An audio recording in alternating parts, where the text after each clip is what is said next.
राहुल जी जो लिख रहे हैं डरो मत चिट्ठी में, वो क्या कह रहे हैं लोगों से? मतलब कौन डरा हुआ है?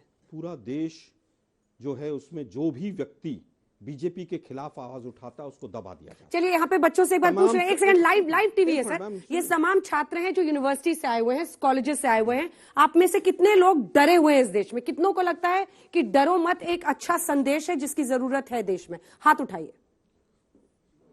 तो मतलब डरना चाहिए? कोई डरा हुआ है?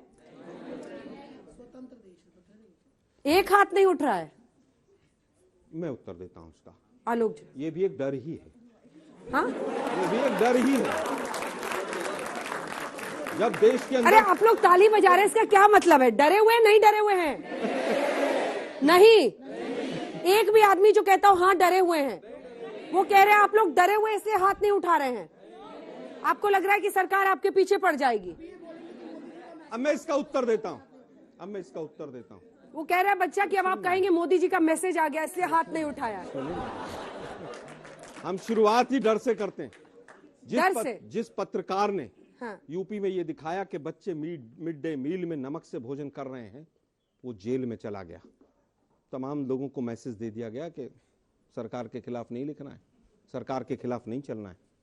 तमाम ऐसे पत्रकार जो सरकार से सवाल पूछते थे इन स्टूडियो से गायब हो गए, और जो सरकार से सवाल नहीं पूछते हैं आम कैसे पिलपिला करके खाते हो, जेब में क्या रखते हो, मोबाइल कैसा है, बटुआ कैसा है, उनको एक एक दिन में 4-4 नौकरियां। एक बार फिर आप उसी ढर्रे पर पहुंच गए।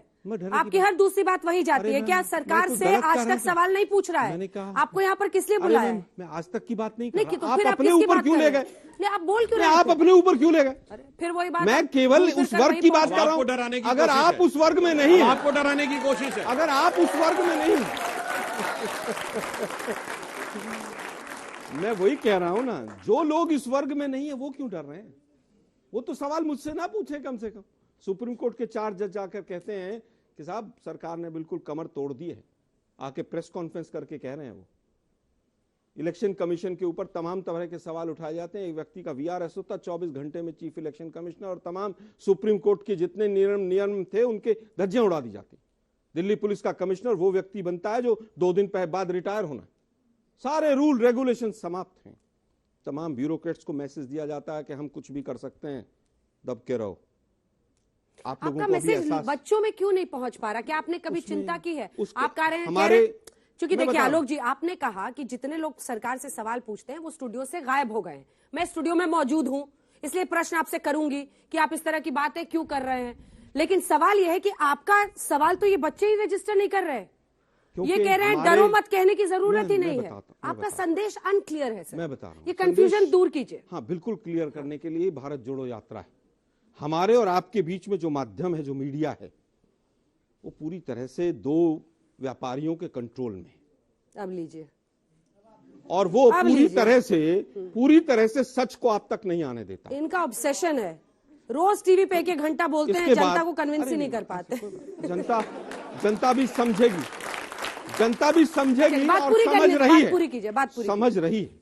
अगर आज चोरी की 3 सरकारें हटा दीजिए, मध्य प्रदेश, महाराष्ट्र और कर्नाटक की, तो बीजेपी कितने राज्यों में बसती है जरा सोचिएगा। केवल वो जो माध्यम है उसने माहौल बना रखा है कि देश पता नहीं कहां पहुंच गया है, कितना प्रगति कर गया है। पर कैपिटा इनकम जिस देश की 25% घट जाए और उसके बाद भी लफाजियों पर ताली बजे, तो सबको सोचना चाहिए कि हम क्या सही दिशा में बढ़ रहे हैं कि नहीं बढ़ रहे हैं। 1200 लोगों का यूपीएससी में सिविल सर्विसेज के लिए एडवर्टीजमेंट निकले और 600 का रिजल्ट निकले और कोई पूछने वाला नहीं हो कि क्यों हुआ ऐसा। एसएससी में अगर 8 वर्ष 10 वर्ष हमारे देखें 3.5 लाख लोगों की भर्ती हुई, और बीजेपी का समय देखें तो 1.25 लाख की भर्ती हुई, और कोई सवाल पूछने वाला ना हो। और सवाल पूछा भी जाए तो ये कहा जाए कांग्रेस ने क्या किया था, कांग्रेस के समय में ऐसा था। मैं फिर कह रहा हूं, यथार्थ के धरातल पर सबको सोचना होगा। और भारत जोड़ो यात्रा एक सफल यात्रा रही है। सब तक एक मैसेज गया। कथनी और करनी का जो फर्क है वो देश आने वाले पीढ़ियों में भी भुगतेगा। सुधांशु जी छोटा सा जवाब दीजिए, फिर मैं यहाँ पर मौजूद छात्रों के सवाल। अच्छा ठीक है, जवाब दीजिए। छोटा सा देखिए इनका बिंदुवार। पहला इनका सेंटेंस क्या था? 150 वर्षों में इतना नफरत नहीं हुई है। जनरल डायर, जिन्ना, इमाम बुखारी, शहाबुद्दीन, अकबरुद्दीन ओवैसी, भाई साहब इससे ज्यादा नफरत नहीं हुई। कुछ भी बोल देते हैं कांग्रेस के लोग। अब महंगाई की बात करते हैं, अब सुनिए, महंगाई की बात करते हैं। आज भी कोविड और यूक्रेन की लड़ाई के बाद भी महंगाई की दर विकास की दर से कम है।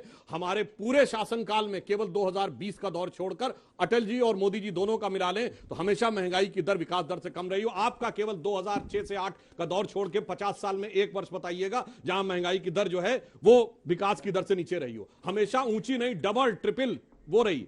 और पता नहीं आपको कहां कहां से आंकड़े आप लोग लेके आते हैं कि साहब वो पर कैपिटा इनकम कम हो गई, वो हंगर इंडेक्स आप जिसको कोट करते थे उसमें पाकिस्तान हमसे आगे था और आज देख रहे हैं वहां पे क्या हालत है। अफगानिस्तान हमारे से जस्ट 1 पॉइंट पीछे था। ये जिस ढंग के आंकड़े आप नोट करने का प्रयास करते हैं, समस्या जानते हैं क्या है? इनको डर क्यों लगता है?